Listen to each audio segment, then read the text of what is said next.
Renegade Ranch. Are you serious?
It's the Golden Road TV show. It's the Golden Road TV show. Well, bridge of the past with today for a better tomorrow. Golden Road explores the intersection of arts, environment, culture, health, peace, justice, science, and technology, paving the road for positive social change. It's the Golden Road TV show. It's the Golden Road TV show. Hi, and welcome to the Golden Road television show. We're back. Spring is in the air. Everything here in the Sierra foothills is starting to flower and come back to life. Really exciting time. And of course, so many changes over the last year. We did do a few broadcasts, but we've really been taking a hiatus over the last piece of time to kind of reevaluate the show, to innovate.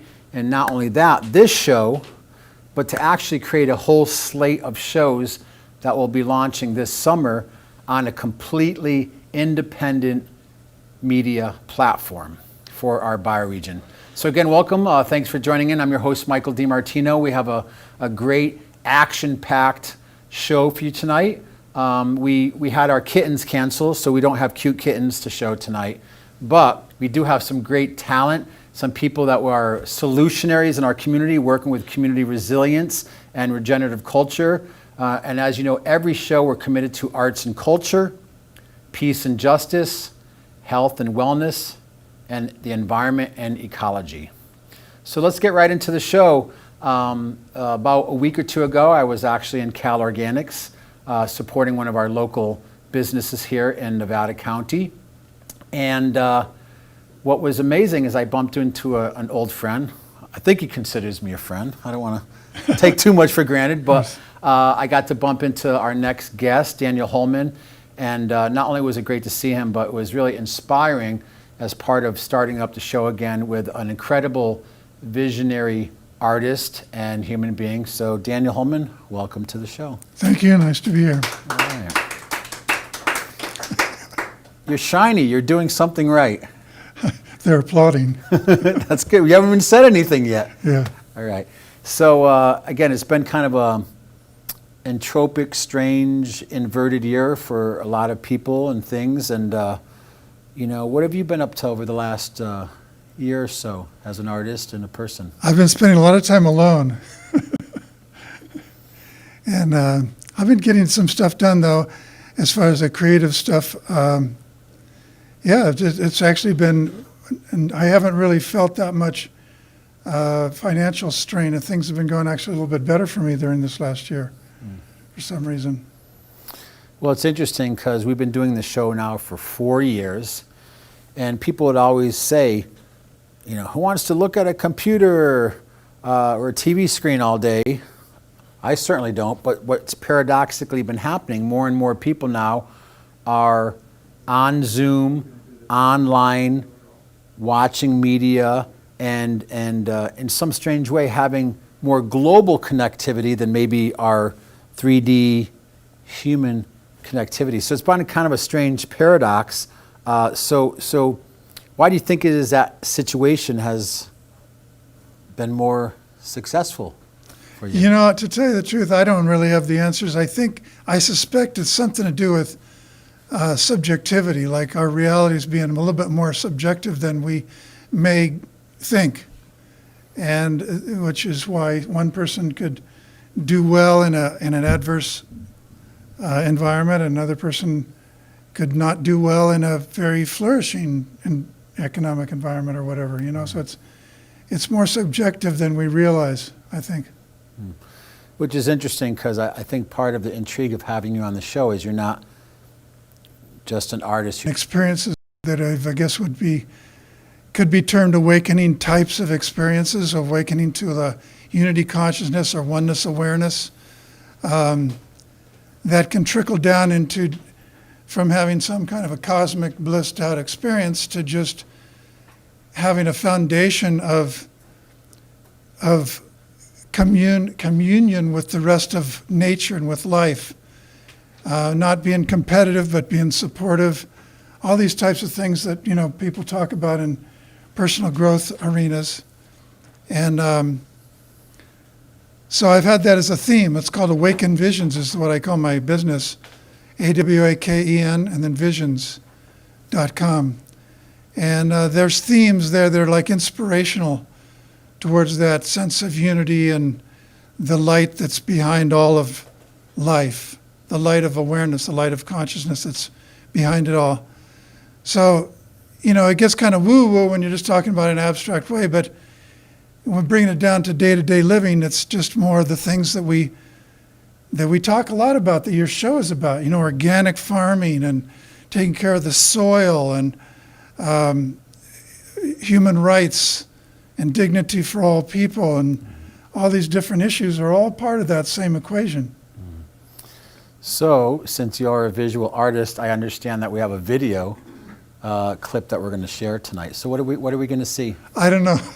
I thought it was one thing, but it may be another. But let's just see Right? what it is. We're It's leaving it to the randomness of the universe It's here. a little clip, Great. a little video clip. And maybe it'll. Yeah, so show we're some going to of have one of our tech people tonight, Mr. Jim Heck. He'll roll in the video, and we'll be back.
I don't even know what to say. That was really beyond description. Thank you. I'll take that as a compliment. Yes, absolutely. I'm speechless. That could be taken either way, especially in such a polarized reality that we're living in. So again, if you're just tuning in, you're watching the Golden Road TV show. I'm your host, Michael DiMartino. We broadcast live every Tuesday evening from 7 to 8 p.m. here from the Nevada County Resilience and Innovation Hub. Over the last year, we've onboarded about 25 different people who all work with holistic health, arts, media and technology, peace and justice, and it's become really a vital epicenter to our community, not just talking about issues, but even more importantly, bringing solutions.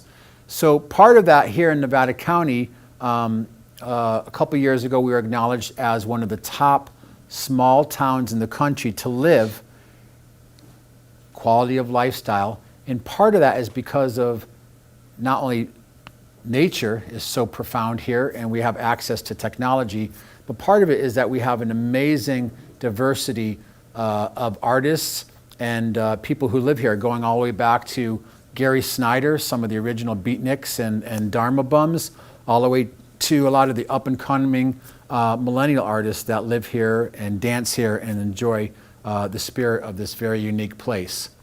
That we now, here we go, TM, we're rebranding as Nirvana City and Nirvana County. So we're gonna change the old legacy of the past, which was really, so much of it was built on the suffering of so many indigenous people as colonialization came in, and of course the advent of the gold rush, which really has its own unique role in history here in California. And a lot of that can be very dark and destructive. But nonetheless, We're here templating out new ways of thinking, creating new stories, new narrations, bringing you new media, independent media, giving voice to people you typically won't hear on corporate media. And we're really honored to be here. So we're here every Tuesday from 7 to 8 p.m. Subscribe, like, share the media. And we're going to come back now with our live interview here with an artist who is from the region and not only worldly traveled, but very interdimensionally traveled. It would appear through your art also. It appears so. Great. So in your art, you want to share a little bit maybe about your creative process or maybe where you see yourself going in the very near future with your art. My creative process it just kind of comes when it comes. And the more I kind of get into that creative flow, it just sort of arrives. I started off drawing with pen and ink when I was young, and then I didn't do any art for a long time, and then for like 20 years. And then I started doing painting, oil painting, and then I lost my studio, so I scanned my photos in to Photoshop and started playing around in the computer with different images. And so it's kind of evolved over time. I basically it's kind of an intuitive process where I discover as I go along. I don't as much have an idea in my mind like some artists do of what they want to paint. So it's more discovering it as I play around with it and do things and I see what's kind of emerging there. And it's a fusion of you in an analog world creating the art, but you also bring in digital and technical elements. I use whatever I can to create inspirational feelings to the art. Great. So if people would like more information, do you have a website or phone number they can contact, look at some of your art if they're interested in getting some of your work? Yeah, the awakenvisions.com, AWAKEN, visions, it's like a double entendre, .com. Great. So there you go, a little bit of time here in the Hub studio at Mr. Daniel Holman. I will say, I feel like my vibration has already ascended to a whole other level just having you in the room. Well, thanks for having me in this brief time. It's been a pleasure. Great. And I do want to thank you. We had talked about some of the water protection work that we're doing, and we look forward to helping to bring your inspiring art to more people, and we appreciate your potential support, and as we talked about on that. And it's just an honor to have you on the show and as a friend and as someone in our community. Thank you. And my family's been, I'll just real briefly say, my great-grandfather, who was born in 1861, was good with horses, and he lived up here since he was 4. And he used to drive the Wells Fargo stagecoach drive around this area way back in the 1800s. Wow, legacy. And his wife, my great-grandmother, was born in Nevada City. Wow. So your family's been here for generations. Going way back. Wow. The Civil War. Anyway, thank you for having me. It's been a pleasure. Absolutely. Thank you. Another round of applause for Mr. Daniel Holman. So we're going to switch gears now, and we're going to have our next guest up, and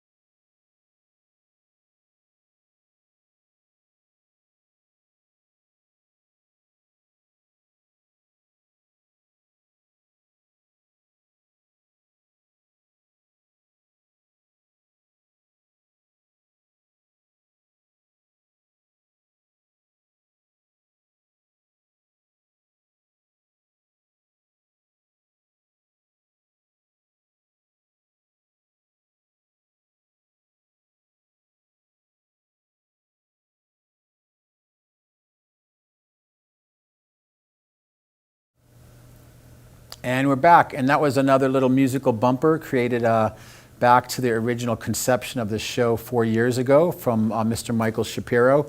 And each one of our theme songs is done kind of in a classic rock style, from everything from the Beatles to Jefferson Airplane. So One of the interesting things that's happening, the show is now evolving and morphing, so we're actually taking more music submittals from people that would like to showcase some of their work here on the show.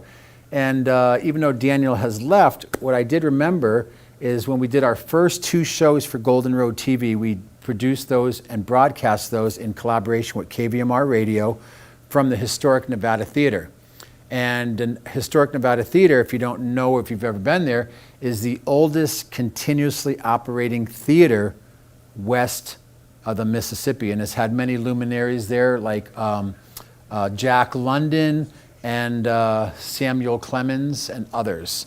So it's got a lot of history. We actually started that show originally to try to be like our own Northern California version of a Prairie Home Companion or an E-Town with music and culture and art. Anyways, an expensive undertaking with lots of people. We had over 100 presenters over those 2 shows. So we've scaled down, we've made it a little more intimate and focusing a little more intensely on some of the issues in our region. So, speaking of issues and solutions, part of this show is really committed to showcasing and spotlighting people who are walking their talk. So just a couple weeks ago, I got to attend an event here out at what's called Renegade Ranch. I got to buy some great, yummy stuff. Some of that was from local purveyors that you would typically find at like a farmer's market. And I had the honor to meet our next guest, who is one of the, well, we're going to find out exactly her role in it, but would like to welcome, a nice round of applause for our next guest, Vanessa Colomb. Did I get it right? Yes. All right, good. Okay. Great. All right. So, Renegade Ranch, what's going on? I opened a grocery store. It's been an interesting 5 weeks. But yeah, so last year with everything going on and just kind of the craziness of the world, I, see people just struggling in the grocery store and just kind of, you had talked a little bit earlier about kind of the division and polarization of, what's happening with people in the world right now. So I decided that I wanted to kind of make my own solution of how we could actually become a community again and eat healthy, organic, great, delicious food. And I opened a grocery store. And it's crazy. Grocery store slash kind of farmer's market-ish too, right? Yes, farmers market. So I'm working with local ranchers, to get local grass-fed beef. I'm working with local farmers. It's really cool, actually. A lot of people have been kind of finding out about me without me even saying anything, and I have people coming into the store and saying, hey, how can I provide you with food? And it's been so awesome, the people I've met. Not only just the people that have been providing stuff, but our members as well has been amazing. So, like you. Thank you so much. Yeah. Well, it's a very interesting model because I know over the last year, sometimes going to stores, I couldn't find the products that are so essential to my lifestyle and the way that I choose to eat. Yeah.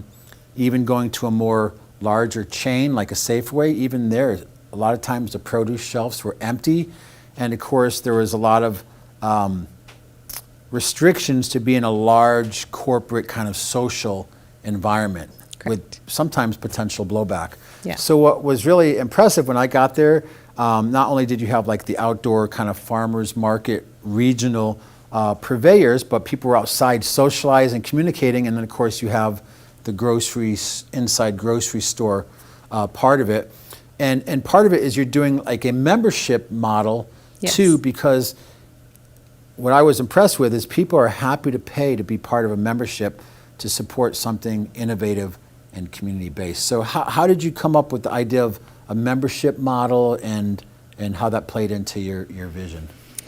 So what we did, we just kind of had been doing research over the last year of just how we kind of remove ourselves from kind of the overreaching situations that are happening because, a lot of businesses had to close down or they were kind of governed by local government to just do things that maybe didn't actually go along with what they really believed in. So I learned the system, and so the membership is what kind of lets us be kind of like a social club, right? A social buying club where we get to have, you know, we get to have farmers and ranchers, and we all get to be kind of like in this membership together. So, and just like our members are part of this membership, so we all kind of understand what's happening and what we're doing together as a club, basically. So I was excited to start something like that, and people have kind of caught on, and they're looking into it and being able to start their own memberships as well, their private memberships. So, Wow. So, yeah.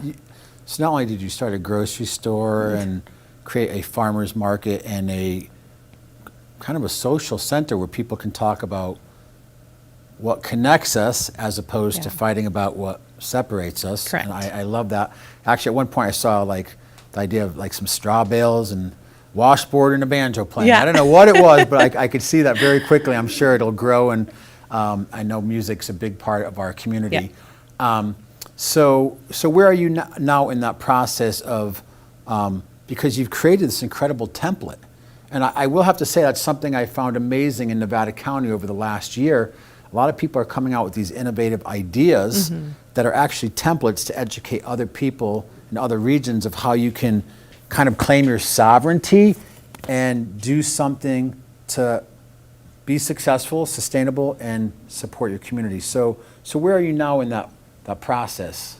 Are you feeling energized? You feeling like, what did I get into? Well, it's funny because I do feel energized. It's so awesome because, I mean, I get to meet all these new people that I would have never, I mean, I grew up in Nevada County, so I've been here, you know, my whole life. I went to school here, but you only get to meet a certain amount of people, right? Your kind of your circles. And then now with our members, it's like, I've been meeting all sorts of people. I mean, we have people coming from Reno. We have people coming from the Valley. We have people coming from like Placerville area. So people are just, it's so awesome to actually be able to like connect with these people and learn.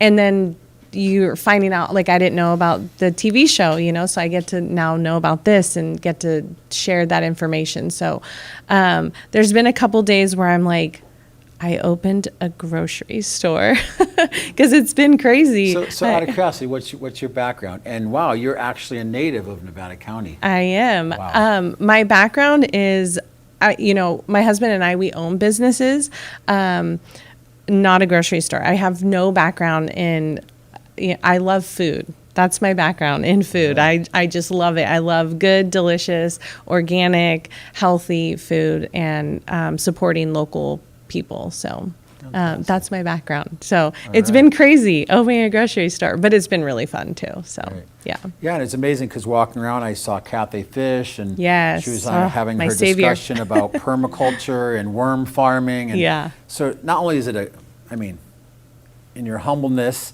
a grocery store, it's really a social gathering place by membership. Yes. It's a place for education, for empowerment.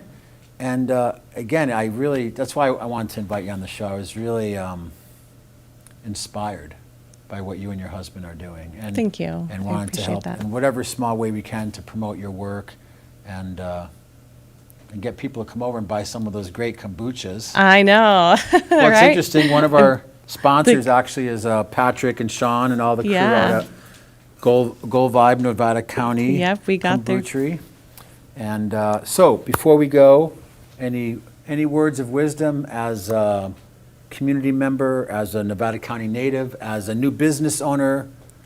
Anything you'd like to share with our audience before Well, you go? I kind of wanted to touch on when you said Cathay Fish was there.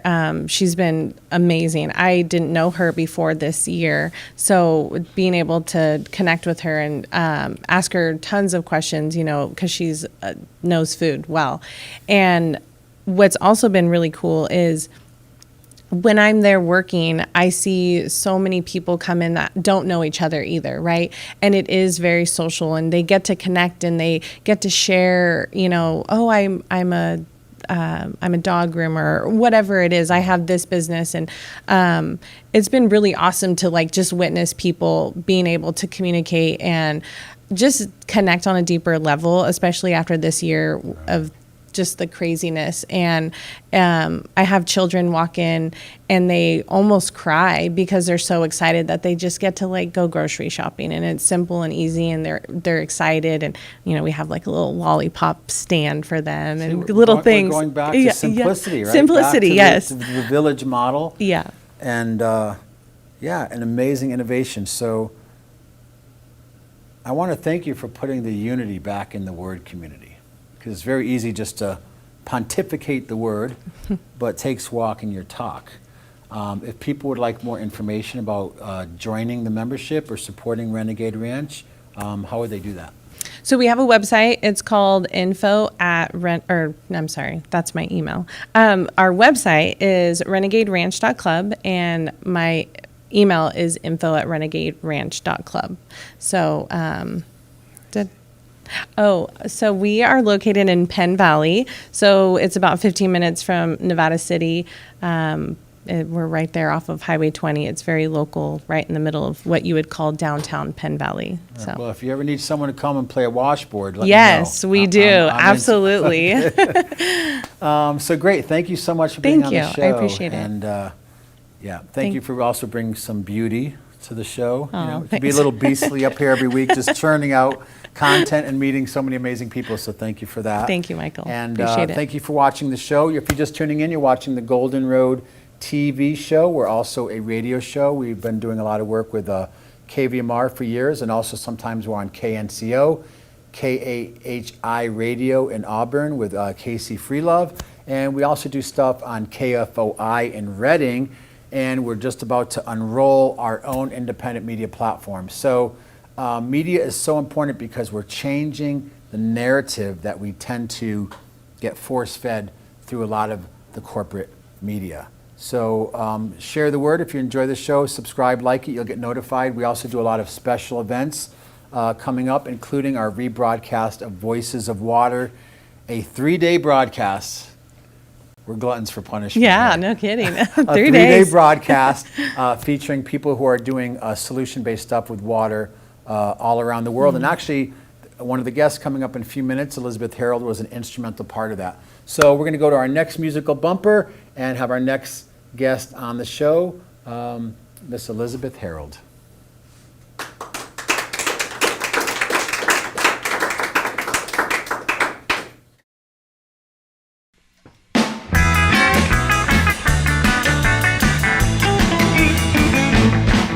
It's a Golden Road TV show.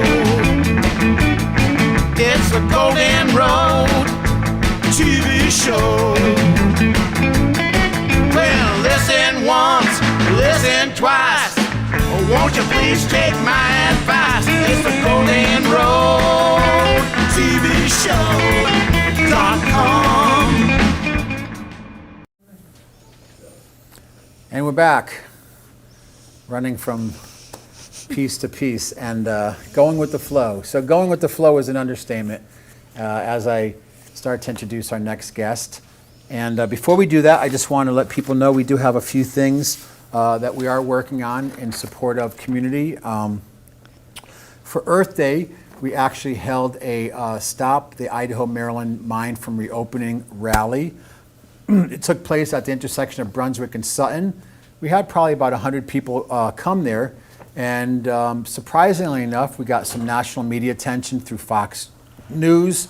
We also were on the front page of the Union newspaper. This is on Friday, April 23rd. So as you can see, stop the mine because the devastation in our community would be horrific. So I just want to take a minute, since we're moving into the next part of the show, about kind of being green and talking about environment and ecology, more specifically about water in a few minutes, that the Idaho Maryland Mine, and if you want more information, you can go to empowernevadacounty.com, or you can go to minewatchnc.com to find out more information. But the potential reopening of the Idaho Maryland Mine, which is right almost in downtown Grass Valley, would consist of underground drilling and blasting 24 hours a day, 5 days a week, for the duration of the project, which is 80 years, causing excessive noise and vibration in neighborhoods and wildlife habitats. Over 1,000 tons of waste rock and tailings removed daily and loaded onto hauling trucks 16 hours a day, 5 days a week. 50 to 100 daily round trips hauling mine waste to the old Idaho, Maryland site, which is right off of Idaho, Maryland Road, which is already a toxic Superfund site from the previous mining in 1950. Estimated annual production of 9,000 metric tons of greenhouse gas, including CO2, 54,000 pounds released daily into our local atmosphere. Excessive harmful dust, waste rock being loaded, graded, and up to 28,000 pounds of explosives on site, including underground ammonium nitrate fuel, not even considering millions of gallons of water being drained and the potential contaminants that are in the mine shafts. Man, that was a buzzkill, right? Holy moly. All right, I'm going to change gears. If you're interested in becoming part of the solution and getting Mine Rise Gold to go back to Canada and out of our community, even though they're promising the moon and they're going to help the environment and provide all these jobs, again, go to empowernevadacounty.com or minewatchnc.org to get more information. So action through just showing up, and we will be having some more events this spring and summer as the environmental impact statement comes out. So on that note, I'd like to introduce my next guest, and she's a friend, she's a collaborator, she's a colleague, and was really one of the foundational corner pieces of the recent Voices of Water 3-day broadcast that occurred over World Water Day between March 21st and 22nd. And she does a lot of different things, has an incredible history. We also have a connection through some of our Hopi elder friends. And she's on the threshold of fulfilling this lifetime of work around watershed wisdom councils. We'd like to welcome with a nice round of applause, Miss Elizabeth Harold. Thank you, Michael. Wonderful to be sitting here with you again. We were here for Voices of Water, the marathon. A little more chaotic at that moment. Definitely getting a little punchy at the end. But I'm happy to be here. And, I think I'm very concerned about the Idaho, Maryland mine. My family has property, house right there. So property values, you don't hear a lot about that, but it's really going to affect the property values in the community. And that's, we live in an incredible community, and the value of the community goes far beyond property. And the impact on the water, the fact that the mines are flooded currently and they have to do something with that water. And that's not very good water coming out of there, toxic. So it's definitely an issue. And really, this is an issue not just about the mine, but you've been a water faithful. I mean, there's so many, we could spend hours talking about it, but you've been very committed to water for a long time and what you call water consciousness, and also through Voices of Water with this commodification of water through the Chicago Exchange, that people are looking at water as a resource to be exploited and commercialized, but yet this is something that's been part of your work in your wheelhouse for a long time. Can you tell us how you got involved in your work and where that's taking you now and potentially in the future? I can't speak to the future. The future always surprises me, so I'll just speak with the present. And there's an incredible upwelling all around the world in terms of awareness that water is not a resource. We have a lot of resource on this planet, but water is not one of them. Water is source, plain and simple. Source of life. All of life on Earth is the infinite creative expression of water. And the Yuba River told me that. So that's really where I really got activated, was living on the Yuba River, right on the water, and being able to go there every day and form a relationship with the water and really begin to recognize that the same water that was there, flooding in the spring and trickling in the summer and, incredible swimming holes was the same water that was inside of me, and really begin to understand that relationship. And really began watching water and listening to water, and realized that water was communicating with me, and that it wasn't anything woo-woo, that in fact water is communicating with us at all times because we are water. We've learned that we're 75 to 85% water, but that's by volume. What we don't realize is that 99% of the molecules in our body are water molecules. If you count the number of molecules, we are water. And it's So- amazing too, because I know Dr. Emoto, a Japanese scientist, did research. I remember back in the 70s, I don't know if you were alive then. Barely. But back in the 70s, in school, we saw a film called Secret Life of Plants. Yeah, And they had that's two right. plants. And then what they did is they put electrical diodes on the plants. And then someone went in and was like really angry and like, oh, I hate these plants. And oh, I'm so miserable. And just like really negative. Mm-hmm. And they actually measured the magnetic field, the energy, the Right. life force coming off the plants. And they were emulating what that person was expressing. Yeah. And then in the next situation, someone was came in and like, oh, what a beautiful plant. You're so lovely and green. And the plant once again reacted. And what Emoto showed is that water crystals very much respond in the same way as plants, because we all know everything is interconnected. And that water responds to our energy, our emotions, and of course our environment. So when you say that, it is not woo-woo. It's science. It's science, and it's life. And I like to say that without liquid water in our sweet spot with the sun, we would be Mars or Venus, right? There's water on these planets, but they're in different forms that don't support life.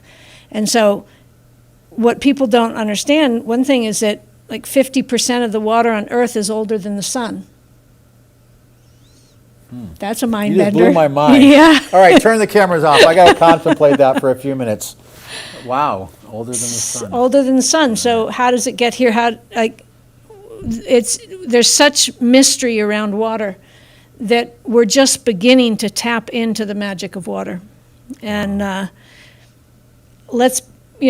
basically it makes like logical common sense, because water is our common bond, all of life.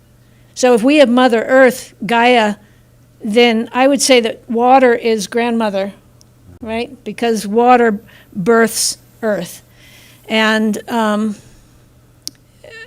the strangeness of water, like they just did an experiment with blood, and I can't go into the whole experiment, but basically music and intention amplified, multiplied the blood cells in these vials off the charts. The scientist was like, whoa, what just happened here? I have to redo this experiment because I don't know what just happened, because I can't measure it because it went off the chart. Which is interesting, because it's kind of like coherence. Mm-hmm. I know there's years ago I got to meet Greg Braden, who worked with the HeartMath Institute.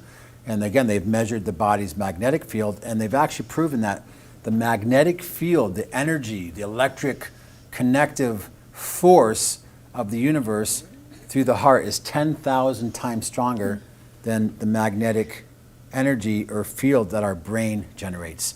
Now, here in our Western society, we're taught like the brain is the master. We're a very intellectual-based society. But if you go to some of the indigenous cultures where, yes, they use the mind, but they very much live through the intuition, the heart,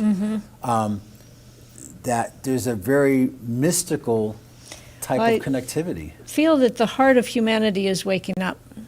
And it's when heart cells start to beat in a fetus, they're the same cells, undifferentiated, and then one starts to pulse, and they start to pulse together, and they're pulsing with the universe, the pulsar of, it's just magnificent. And they're forming the heart. That's the first thing that forms in a fetus, is the heart. And it's these pacer cells that begin the process. And the cells are drawn together because they're pulsing in rhythm with themselves. We're still doing our drum circle up at Lake Tahoe. Drums around the water. That's coming soon to a We monitored. share a mutual vision on that one. So I know we only have a minute or two left, so incredible stuff. You're working with people in Guinea, actually drummers, strangely enough. Drummers yep. who are some of the highest level of artists in the country. Project Aisha, you're doing the Watershed Wisdom Council. We're also rebroadcasting Voices of Water and doing some media collaboration. So in the minute or two we have left, what is Elizabeth Harold, the water wizardess, doing in the moment, and how can that contribute to the future? And I also know you're doing a lot of work in the Brazil rainforest, which, oh my God. That's another program which so- I need to come on and talk about, because that is the issue of our times, because the guardians of the forest, the indigenous people, that's really what I want to talk about, because everything else matters not if we don't protect the Amazon, and the exponential rate of deforestation and the elders dying of COVID. It's horrendous. And The Amazon, the lungs of the planet, the lungs, the heart, the resonance, and water is the blood of the planet. So share a little bit about what you're doing right now. Again, it's really fascinating. well, it's the Watershed Wisdom Council is a concept right now, and it may always remain a concept. It's like, here, take this concept, do something with it. It's a good concept. And the idea is that each one of us belong to a watershed, and the water belongs to us, that there's a reciprocity between water and ourselves, that we're just beginning, and we need to feed our water. We need to nourish our water as much as our water nourishes us. And so setting up wisdom councils where not just the human wisdom, but the wisdom of the entire watershed can rise up. As we're drawing down our bad behavior, we're drawing up our wisdom, and bridging between our inspiration for a world that allows all life to thrive and actually implementing it in our own watersheds, and taking that. And we all have that capacity that's within all of our power. It's not something special with anybody. And this magic of listening to the living water, it's in us all the time. It's never not talking to us. So we all have that just have to get out of capacity. our own way. That's the Yeah. key. We have to get out of the old, Yeah, mind-based, Yeah, not gender-specific, but the patriarchal, I need to control nature, I need to control everything. well, We have my- to get out of our own way, and we have to surrender to the flow. So before we finish, I know you and I have both had the opportunity to spend time with some of Grandfather David and Thomas, Mm-hmm. some of the Hopi elders. I do want to make sure we give a plug to voicesofwater.com. It's the website for the original broadcast of 3 days of Dance for Water, Drum for Water, luminaries speaking from all over the world, people like Dane Wigington, Kogi elders, many incredible people, and we're going to do a rebroadcast of that in the next couple weeks. So if you'd like to subscribe to watch Voices of Water, it's very nominal, and it helps us to support doing this kind of crazy, independent, sovereign, community-based stuff that we do. And it helps justify the effort. So any support is appreciated. But I would love you to share, before we go, the quote about the canoe and the water, and from the Hopi. please. I'm paraphrasing, don't have it locked in my brain, but essentially it's the time of the lone wolf is over, and that the river is flowing very fast, and we need to look around us and see who's in the river with us. And it's important that we not try to grab for the shore, that we just allow the current to carry us and trust in this process, because we're with our family. And that's a very rough, crude paraphrase. And to lash our canoes together and paddle like hell upstream. Because No. the waterfall. we have to get in the slipstream and go to the ocean. Exactly. Going upstream is a lot harder. Absolutely.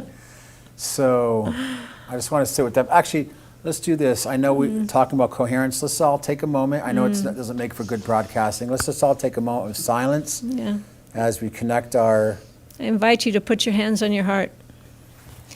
And as you're breathing, kind of feel your breath coming in and out of your heart, that life force. So your heart is not an organ. It's an electromagnetic conductor of life.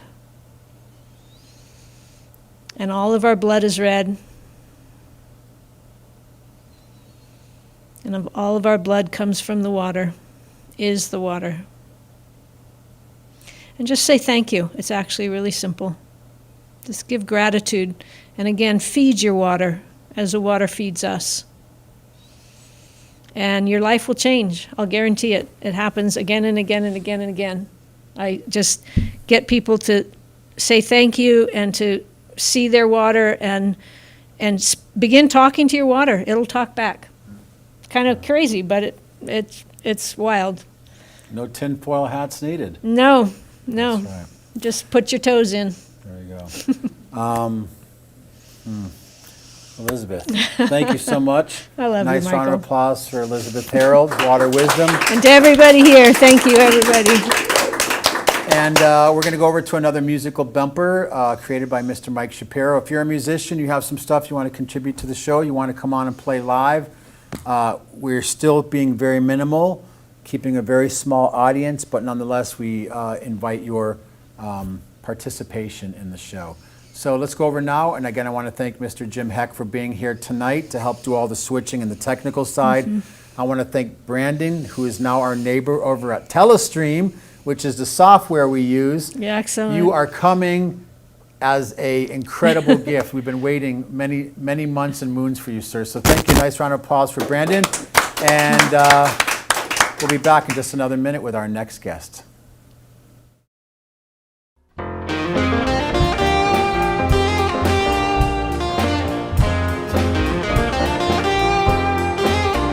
It's a Golden Road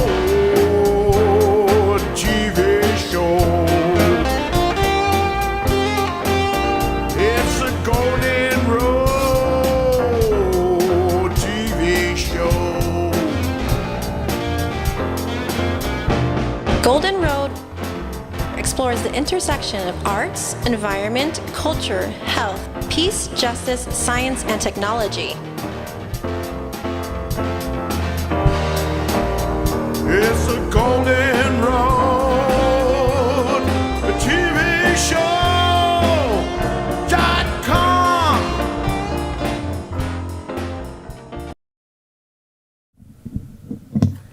And we're back. You're tuning in live to the Golden Road TV show. I'm your host, Michael DiMartino. I do want to give a disclaimer. We actually have an official disclaimer we've been using because we live in a very conspiratorial, controversial time here on the planet. But I do want to say the views, opinions, thoughts of our guest and myself, hey, they don't reflect you. They don't have to reflect you. If you resonate, you agree, fine. If not, we don't want anyone to be offended. So on YouTube, since we're streaming live, you can always go in the chat forum. You can ask questions. You can give positive criticism, feedback, or participate in some discourse and dialogue. Our next guest, all the way live from Nevada County via Manhattan. He was a green supervisor of buildings in the city. He's here, formerly a political analyst, now a media consultant. Welcome to the show from Strategic Campaigns. A quick presentation with Mr. Steve Nathan. Thank you, Michael. It's always a pleasure being part of the show and meeting all the guests here and seeing how everybody's related one way or another, whether it's to water, to each other, and to community. What I've discovered since coming out here, and I was out here for the first time last summer during the fires, and I understand how water is. And we've got to do some things differently. Yet the thing that most people are resistant to is change. And yet what people don't seem to realize is that those who succeed most are those who adapt to change best. So COVID has given us an opportunity to look at things very differently and with fresh eyes. So I listened to Vanessa talking about the grocery store, how she started it. The grocery store, community center, education center, and farmers market that she started during COVID. And I listened to what Elizabeth is working on with creating a different way for us to imagine how our relationship with water is going to be. And these are all projects that I look to work on and to make a difference in the world, because strategic campaigns exist for two main reasons. It's our belief that when we all do better when we all do better. And good planets are hard to find. So as a result, we've made it our mission to bring common sense, which apparently isn't all that common, collaboration, communication, and coherence, you've used that word a couple of times, Michael, to a world that desperately needs it. It's time for us to reimagine everything. I keep hearing people talking about defunding the police. We don't want to defund the police, we want to reimagine it. It's time for us to start reimagining everything about how we look at it and stop fighting over who's doing what and why.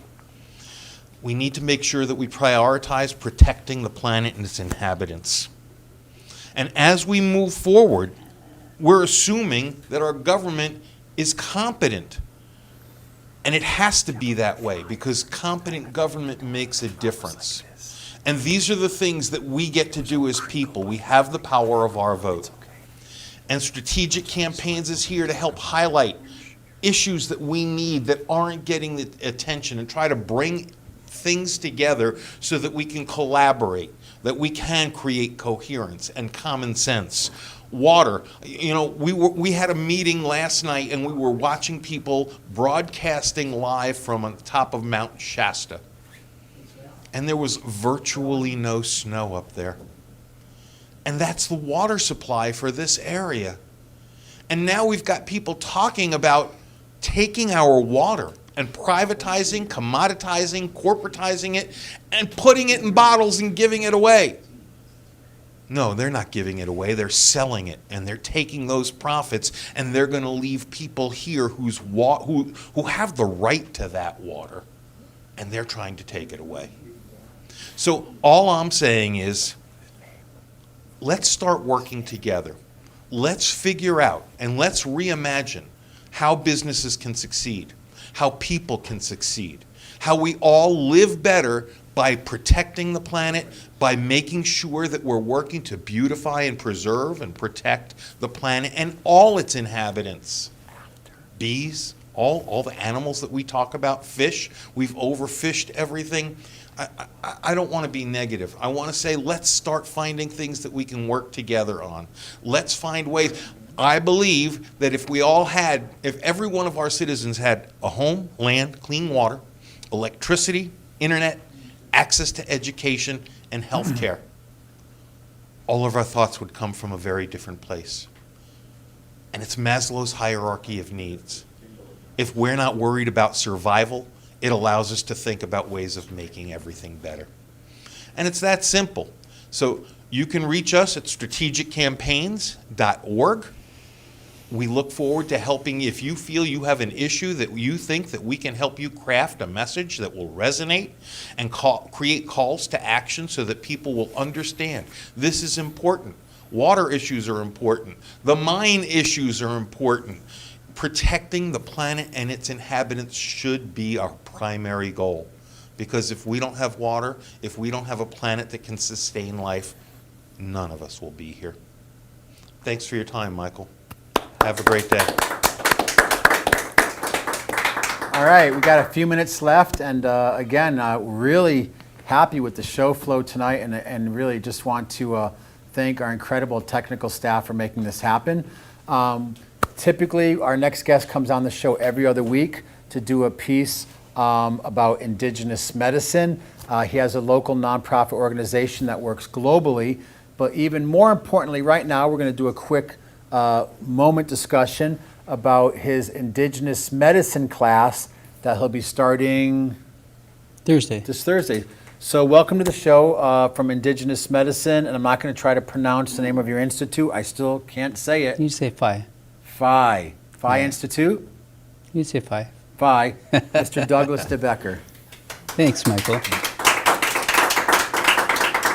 So yeah, Thursday I'm going to start a class, and it's going to go through indigenous medicine concepts that are found all over the world. It's primarily going to follow the presentation that's found in Tibetan medicine.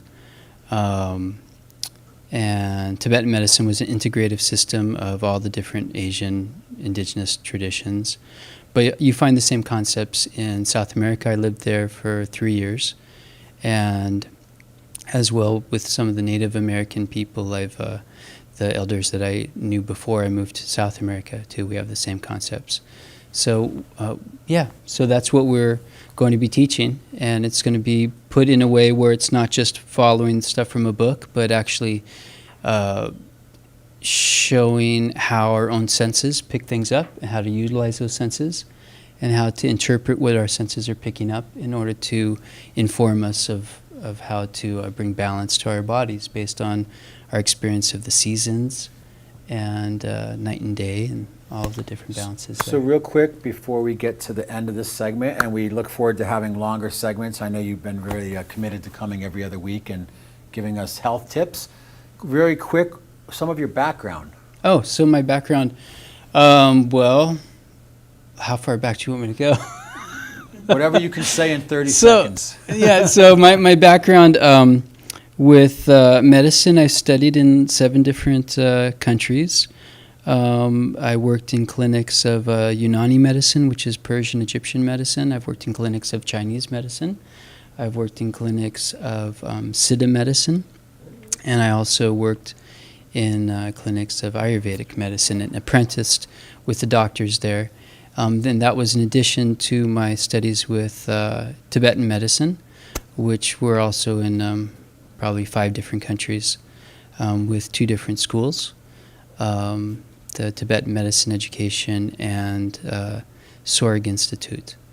And then in addition to that, I traveled and lived in different places and always spent time with the different medicine people and indigenous traditions and started to see patterns that were really quite obvious. And so that's why I really like Tibetan medicine, because it has a lot of the basically everything now that people are really interested in, from frequency stuff to supplements to sound and light and agriculture, all these different aspects of health, exercise, and these different diets, they're all contained within the wisdom of these ancient traditions. And the difference is that in these ancient traditions, they're put together towards long-term health goals, long-term wellness and long-term balance within society and with nature. Right. And you're also a dad. And I have 2 girls too. And you're a juggler. I'm raising you're 2 a reality girls. juggler. Yeah. Great. So if people are interested in your indigenous medicine class starting this Thursday at the Nevada County Resilience Innovation Hub, or the Hub as we call it, it's from when? 4:30 to 7. 4:30 to 7 on Yep. Thursdays. And there's scholarships as well. Oh, great. Yeah, there's scholarships available. And how do people get hold of you? They can call 530-812-2566. They can also email me at indigenousmedicine101@gmail.com, or they can go to my website, indigenousmedicine.net, or they can go to my nonprofit, phalamritam.org. Fantastic. Well, we hope to get some content from some of your classes that we might be able to broadcast as part Absolutely. of the show.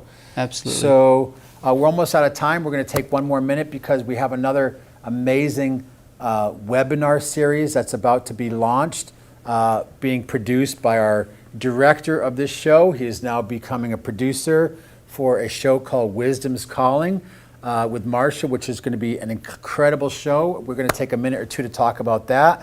So, but another round of applause again for Indigenous Medicine and Phi Institute, Mr. Douglas DeBecker. Thank you.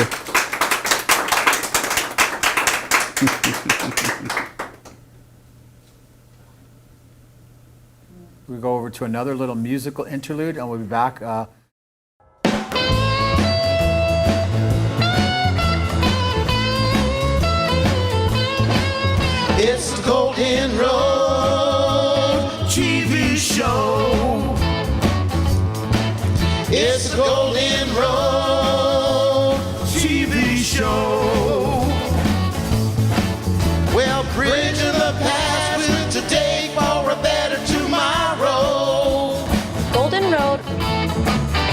the intersection of arts, environment, culture, health, peace, justice, science, and technology.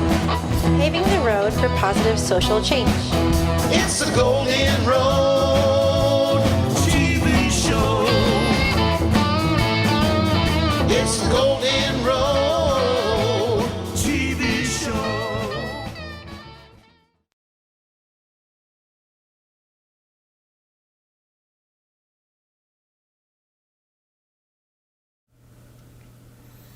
And we're back. Being a musician is also being an artist, and it also means sometimes improvising and innovating. So we're going to improvise and go a few minutes over our 59-minute show, but we know we're going to be flooded with responses right now because we're going to take some risks here. And then why we're doing that is because not only do we do this show, but we're about to put out a whole series of different shows on our media platform. We're going to have a show against Steve Nathan from Strategic Campaigns, Why in the World. We're also going to be doing Sacred Space with KT Harrison. We're going to be doing more with Douglas D. Becker around Indigenous medicine. We have the Voices of Water rebroadcast coming up, and lots of stuff. And one of the things we're really excited about is to get the benefit of some of the amazing knowledge and wisdom of my next guest, who is starting her first series here on Golden Road Media called Wisdom's Calling, a journey of being sovereign, or also we call it Escaping the Matrix. And so I'd like to, Trinity from the Matrix, Marcia Ann, on the show, our next guest, as we're going to talk a little bit about her show that's coming up and starting in just a couple weeks. So nice round of applause, everybody, for Marcia Ann. Thank you. Thank you. I'm very excited to bring some of the 35 years of research that I've been doing, and in the face of that, discovering for myself that I really didn't know how our nation was, what the groundwork and what the rules and what the law of it was. So I started out many years ago scratching my head and saying, where do I start? So I've observed through the 35 years some research that I'm anxious and very pleased to be able to bring through Golden Road Media and Golden Road TV. We will be having a discussion where we'll be examining some of this research and discovering the real way that our government is set up, and how do we work with that and build the bridge to a new expression of sovereignty and a new expression of our own understanding of who we are related to the government. A lot of people think the Constitution gives us something, or the Constitution is a document that affects us in some way, especially the federal constitutions. Well, what's our relationship with that really? What is the foundation of the government really? What are we really living in so that we have some power to know where we're going in it? We have a whole body of history that really has no basis in fact. So we're going to examine through the 10-week series. And we're going to have a conversation that is a roundtable discussion, and through that you'll have the opportunity to study for yourself and observe the transitions in the lives of the people participating and in your own life. It's experiential. Oh, brilliant. We're going to have you back on the show and dive deeper into that, and I'm really looking forward to this 10-week series, part of a larger body of your incredible work and knowledge. There's more. And so we'll talk more about that. Yeah, so thank you so much for the opportunity. I appreciate staying for a little bit longer. Absolutely. Thank you. We're going to have our little meeting now and talk more about that. Yes. So here we are going from meeting to Zoom call to Zoom call. Still working on keeping quality of life high, but trying to do our part through media, through community building, through advocacy, through activism, through education and preservation, to help regenerate our community, to change the broken old narrative, and to provide some solutions. And really, that's a big part of what the Golden Road Show is about, when we started Golden Road, the idea was bridging the past with today for a better tomorrow. So we have to keep what works, we have to be in the moment, but we also have to innovate so that we can continue to evolve into the future. So I want to thank everybody for watching the show tonight. I want to thank my tech team, and I do want to remind everyone that May 21st through 23rd is our big next event on Water Protector Tour. We just did our Voices of Water, but Waterpalooza will be a 3-day event. It's a very small, intimate event. It'll be basically private. We can only have, over the course of a weekend, a couple hundred people involved in it. It's going to be very eclectic, from everything from events on pirate ships to Prohibition era socials to garden parties, lots of music, arts, culture, and lots of discussion and strategizing specifically about what are we going to do to continue to oppose the Sacramento River Delta Tunnel project, which is threatening to steal 60% of our water from the glacial peaks of Mount Shasta down to the San Francisco and Suisun Bay. And it's a big water grab. It's privatization at its worst. So you can check out more information at waterpaloozafestival.com. Again, not festival as we called festivals in the past, but a celebration of water and exploring solutions. So thank you so much. Again, I want to thank Ted Henwood for being our director tonight. Thank you so much. Love the Hawaiian shirt. We're going to get you on camera next week. Mr. Jim Heck from Livestream. And Brandon, can you please remind me of your last name? Sorry, Buttrick. Brandon Buttrick, who also works with Telestream, who actually has supplied us and sponsored us with this Wirecast technology that make independent media so available to all of us and affordable. So we're going to talk more about some exciting opportunities about that too. I want to thank KT Harrison for helping with the set design, and also Giselle, who's not here tonight but has been supportive. And she also tolerates me. I don't know how she does it. And she's a mother of 4. So thank you so much, all of our guests tonight. Elizabeth Harold, Vanessa Colomb, Steve Nathan, Daniel Holman, and Douglas DeBecker. That does it for tonight, and we'll see you same place, same time, next Tuesday, 7 p.m. here on the Golden Road. Have a great night, and blessings, and take care. Take care of each other.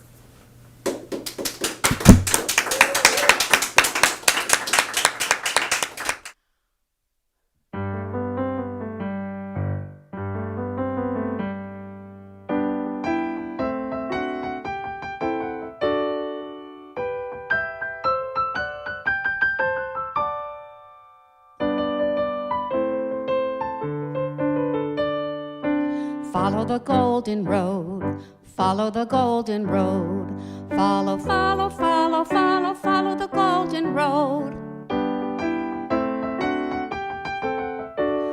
We're off to see the Golden Road TV show. You'll find it is a whiz of a show, if ever a show there was. It's arts and culture and history, environment, health, technology, and peace and justice, science, just because of the meaningful things it does. We're off to see the Golden Road TV show.